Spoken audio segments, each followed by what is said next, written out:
Ameerpet PS పరిధిలోని jewellery shop దొంగతనం కేసును పోలీసులు ఛేదించారు. ఆర్థిక అవసరాలు తీర్చుకునేందుకు చోరీ చేసినట్లుగా మేడ్చల్ జోన్ డీసీపీ కోటిరెడ్డి తెలిపారు. ఈ కేసులో ఇద్దరిని అదుపులోకి తీసుకున్నామన్నారు. మరో ఇద్దరు పరారులో ఉన్నట్లు తెలిపారు. వీరంతా రాజస్థాన్కు చెందిన శంకర్ సింగ్, జలం సింగ్, హనుమన్ సింగ్, శంకర్ సింగ్లుగా బైక్ దొంగతనం చేసి అనంతరం షాపులో నగలు దొంగలించారని డీసీపీ తెలిపారు. వారి వద్ద నుంచి 11.5 తులాల బంగారం, 46 కిలోల వెండిని స్వాధీనం చేసుకున్నట్లుగా తెలిపారు. మరో ఇద్దరు నిందితులను త్వరలోనే పట్టుకుంటామన్నారు.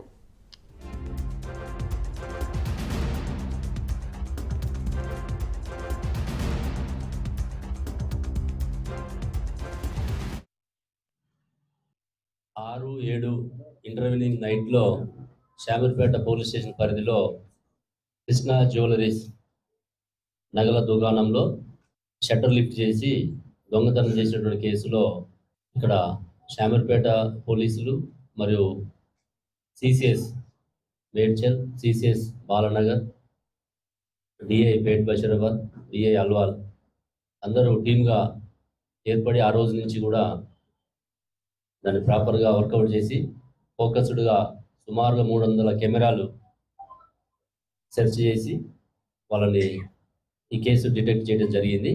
ఇందులో మొత్తం 4 రాజస్థాన్కి సంబంధించినటువంటి 4 నేరస్తులు ఇందులో పాల్గొన్నారు. వాళ్ళ యొక్క వివరాలు చూస్తే మనకి అంటే మొత్తం 4లో ఈరోజు మనం ఇద్దరిని అదుపులోకి తీసుకోవడం జరిగింది. నిన్న సాయంత్రం ఇంకొక 2 పరారులో ఉన్నారు.